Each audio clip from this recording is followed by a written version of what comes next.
C'était logique après la péripétie, je ne vais pas vous la rappeler, du 12 octobre, ce qui s'en est suivi par rapport au candidat que nous avons décidé de soutenir. Il fallait absolument que le leader du FDR prenne du recul pour évaluer le chemin parcouru, pour évaluer les stratégies adoptées jusqu'ici et pour voir dans quelle mesure nous pouvons nous projeter à nouveau dans le champ de bataille. Donc c'était un repli stratégique qui nous a permis de beaucoup réfléchir, y compris de l'éventualité qu'il y avait sur la table de mon retrait définitif de la politique. Bon, il faut avouer que... vous avez songé absolument à vous retirer définitivement de la politique. C'est pourquoi? C'était une... Voyez-vous, lorsqu'on... C'est parce que vous avez engrangé une pile de déception, je présume. Non, c'est pas totalement ça. Lorsque vous avez l'impression que vous avez lutté pendant pratiquement 33 ans pour qu'il y ait l'implémentation d'une véritable démocratie dans votre pays et que à tous les coups, vous avez l'impression qu'on a une démocratie atypique où c'est ceux qui perdent qui gagnent, alors à un moment donné, il y a de la lassitude. Est-ce qu'à un moment donné, il ne faudrait pas être d'accord avec le penseur que de vouloir changer le monde, il faudra plutôt changer son regard? Je pense pour ma part que les grands hommes et les grandes réformes, les grands révolutionnaires, eux, ils ont pensé à changer le monde. Je crois que c'est ça qui fait justement le charme des mouvements révolutionnaires, si vous voulez, des révolutionnaires. Parce qu'ils croient à quelque chose et ils sont prêts à passer leur vie à se battre pour ce pourquoi, et justement, ils se sont engagés. Moi, je suis dans cette logique-là. Donc, changer mon regard du monde, je crois que c'est le Cameroun qu'il faut changer et nous avons la certitude que le Cameroun va changer. D'ailleurs, au bout, justement, de cette réflexion stratégique de pratiquement 2 mois, j'ai eu la certitude, effectivement, en écoutant les uns et les autres, y compris même les non-révolutionnaires, que ma place était toujours dans cette scène et que mon retrait allait être quelque chose de suffisamment dommageable pour les révolutionnaires. Ils ont insisté pour que absolument je reprenne le flambeau du combat et me voici. Merci. On se bat toujours dans la vie. Il y a un grand homme politique de regretter mémoire au Cameroun et qui avait écrit un ouvrage. J'avais aimé le titre de cet ouvrage. Il était intitulé « Ce pourquoi je me suis battu ». Voilà. C'est pourquoi je me suis battu. Malheureusement, il est aussi allé dans la tombe, n'ayant pas atteint l'objectif. Mais il nous avait quand même dit pourquoi il s'était battu. On accueille Renaud Eboto, qui est parmi nous ce matin. Renaud, bonjour. Bonjour, parfait. Merci de me faire la mort. Ça me permet de féliciter mon ami Alain Douk pour la sortie de son ouvrage ce week-end.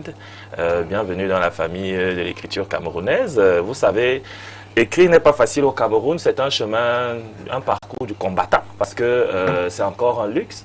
Il faut se dépenser en énergie, en moyens, etc. Ce n'est vraiment pas évident. Très bien. Merci.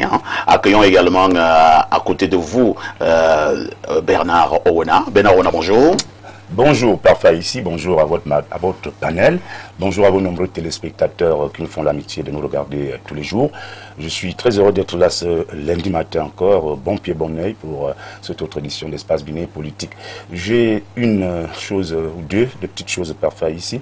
La première concerne une actualité un peu cocasse que j'ai suivie du côté de Bujumbura. Au Burundi, le 19 février dernier, le président burundais révoquait un colonel de police pour avoir volé le riz. Oui, il le révoquait pour avoir volé le riz. Incroyable. Le président burundais. C'est un fait divers, ça. Oui, il a révoqué un colonel de police pour avoir volé le riz destiné aux troupes. La précision vaut la peine. Le riz destiné aux troupes. Alors, pourquoi je pense à ça? J'essaie d'imaginer. Vous voulez qu'on le fasse également chez nous? Vraiment, si on le fait chez nous ici, je ne sais pas si quelqu'un va rester. Parce que. On connaît l'affaire des riz de Orca. Bon, par exemple. Lors de la Covid, il y a eu des cargaisons de riz. Moi, je n'ai jamais eu un grain de riz. Ben, est-ce que tu étais malade? Ce n'était pas pour les malades. C'était pour les malades. C'était pour les malades. Moi, j'ai eu des malades qui n'ont jamais eu. En fait, les malades n'ont même jamais vu ce riz. Voilà. Les gens où est passé le riz de Orca? Les gens se sont partagés le riz. Les gens se sont partagés le riz. Donc, je pense que des mesures comme ça, du côté du Burundi, ça devrait aussi s'appliquer ici chez nous. Alors, j'ai quelque chose de très important encore à faire ici ce matin. C'est bien de venir à la télé. Parce que nous sommes parfois la voix des sans-voix. Tout à fait. Ce matin, je voudrais interpeller un neveu du président de la République. Je ne vais pas le nommer, je ne vais pas le citer. Il a extorqué 3 millions à ma petite sœur pour mettre sa fille à la police. C'était en 2023. Et ma petite sœur, depuis un an, elle est veuve, elle a perdu son mari. Pour avoir ces 3 millions, ma petite sœur est une pauvre fonctionnaire. Elle est allée à la banque, contracter ce prêt et a donné ces 3 millions à un neveu du président de la République qui me connaît bien, que je connais bien. et qui aura l'extrait de cette émission.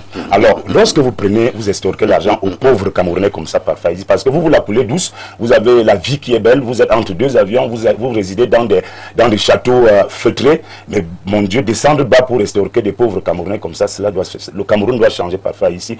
Nous devons avoir le courage de le dire même en télévision pour que les choses changent et que le Cameroun change. C'est la preuve de ce que parfois quand nous parlons ici, on nous trouve comme si nous étions des oiseaux, comme non, si nous étions des plaisantins, comme si nous étions des terres. Par respect, je ne cite pas le nom, parce que ce monsieur il est très proche du président, et d'ailleurs c'est lui qui fait les courses du président.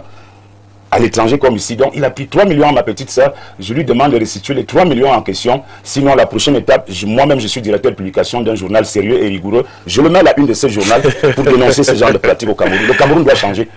Lorsque nous avons dit sur ce plateau qu'on donnait de l'argent pour entrer dans certaines écoles de formation on a dit dans ce pays, on a dit que nous parlons des choses des films. Lorsqu'on en dit où sont les preuves. Voilà, bon, comme les gens veulent donc des preuves. Oui. Voilà comme nous vous disons. Vous présentons une situation. Voilà. Hein, c'est le cas de rembourse pas cet argent, on a la une. Oui. Bon, je vous garantis également la une du firmament. Merci. On va le mettre en plusieurs unes comme ça. Plusieurs unes. Et là même le président de la République aura pitié de nous, il va nous envoyer ces 3 millions. Voilà. Donc voilà. Vous vous rendez compte?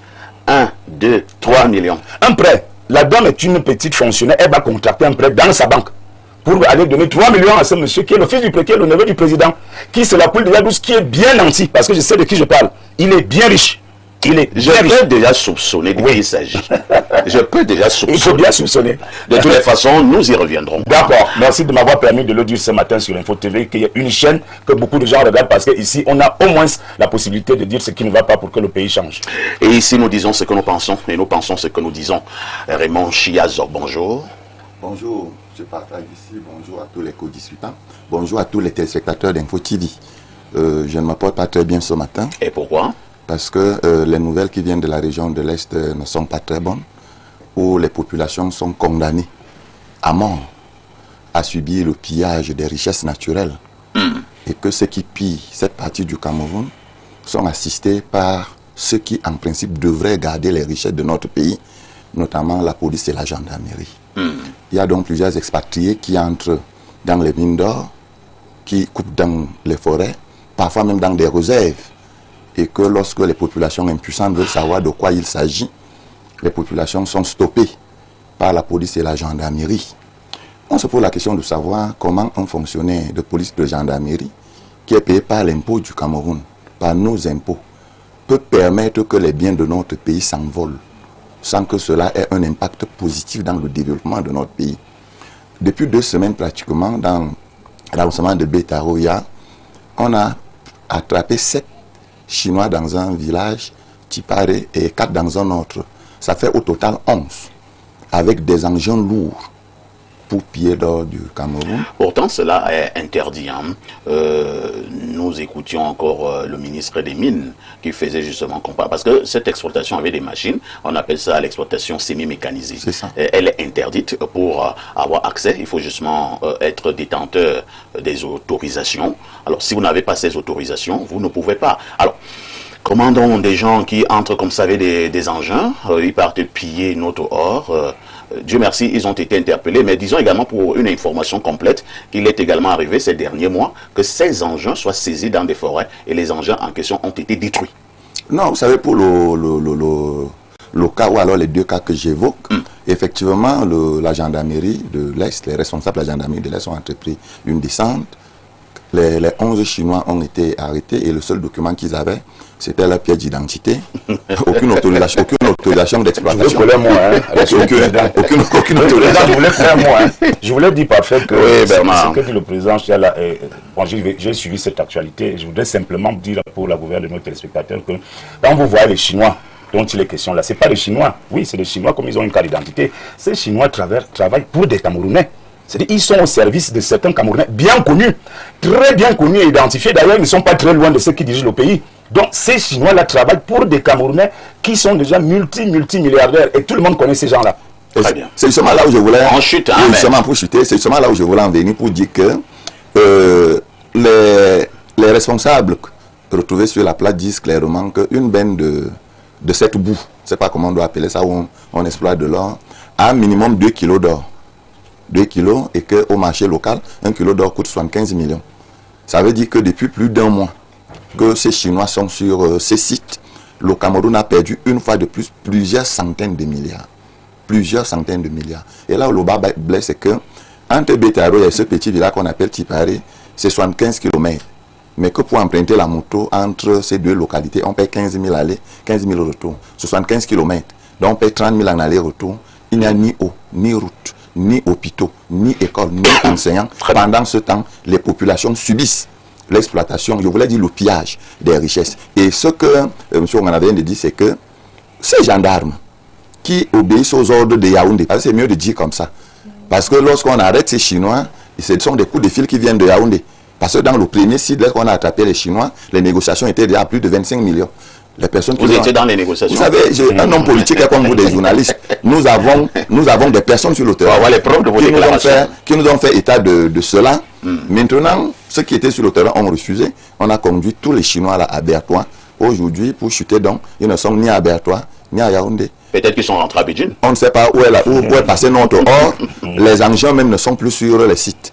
Parce que on a utilisé la force de l'État pour piller l'État. De toutes les façons, nous y reviendrons sur cette affaire d'exploitation minière au Cameroun et surtout l'aspect ayant trait à l'exploitation de l'or du côté de l'Est du pays. Alain Douk est notre invité permanent. Bonjour. Bonjour, parfait. C'est un plaisir de te retrouver après ce week-end. Un tout petit peu secoué de mon côté. Je salue notre importante audience à travers le monde qui se compte en dizaines de millions, voire, qui sait, comme on dit souvent, en milliards. Allez savoir. Parfait, c'est un plaisir parce que finalement, la dédicace de l'ouvrage a pu se tenir. Et c'est la larme à l'œil, carrément, quand j'entends mon prédécesseur dans la parole tout à l'heure, les explications qu'il donne sur cette espèce de gouvernance mafieuse. Je prends à témoin l'aîné Bernard qui était à la dédicace, ça a été, dans mon propos, la prise de parole, un des aspects que j'ai traités pour expliquer l'enjeu autour de cet ouvrage. Parce que piller ainsi le pays revient, dit prosaïquement, à dire que ces gens sont dans le culte de la possession, de l'accaparement, de l'accumulation. Ils vouent un culte à l'argent. Parce que tout ce qu'ils font, c'est pour que ça leur revienne en devise, tous ces millions qui devraient profiter à tous, ça leur revient à eux seuls. Et ça, c'est un problème. Et nous sommes donc en plein dans la tragédie que met en exergue l'ouvrage en question, Argent. Justement, pendant la dédicace parfaite, tu es même dans les couleurs de la charte graphique du livre. Comme si on avait communiqué par télépathie. Nous sommes donc dans cette obscurité. Et il faut qu'on en sorte. Plusieurs, pendant la dédicace, ont dit que ça, c'est le genre d'ouvrage qu'il faut dans notre système éducatif pour le réarmement moral, mental, éthique des générations à venir. Parce que si on continue sur la lancée qui est la nôtre en ce moment, parce que ceux qui gouvernent sont une source d'inspiration pour ceux qui les regardent, pour les jeunes générations. Si on ne change pas de logiciel, tirant un trait sur le Cameroun, tirant un trait sur l'espérance, tirant un trait sur la grandeur, il n'y en aura pas. Pas avec ce genre de mindset. Et c'est contre ça que s'insurge cet ouvrage, cette façon de vivre qui déshumanise le plus grand nombre au profit de quelques-uns. C'est pas normal. Je profite parfait, une fois n'est pas coutume, pour saluer profondément et remercier notre président directeur général pour l'accompagnement dont il a fait montre autour de cet événement. Je n'ai pas grand-chose à lui donner, mais au moins, il a ma gratitude. Je remercie aussi bon nombre comme ça de nos téléspectateurs qui m'ont porté financièrement, matériellement pour réaliser cette dédicace. Je salue, j'ai été très touché de voir un aîné comme Bernard être présent là-bas. Quand tu vois un aîné de cette trempe venir soutenir son petit frère, j'ai été ému. Tous ceux qui ont été là, qui ont permis que ça se passe bien, je vous remercie. Je remercie de même nos confrères de deux médias, Canal 2 et puis CRTV qui étaient là pour la couverture. Merci bien. Merci, merci pour tout cela. Vous êtes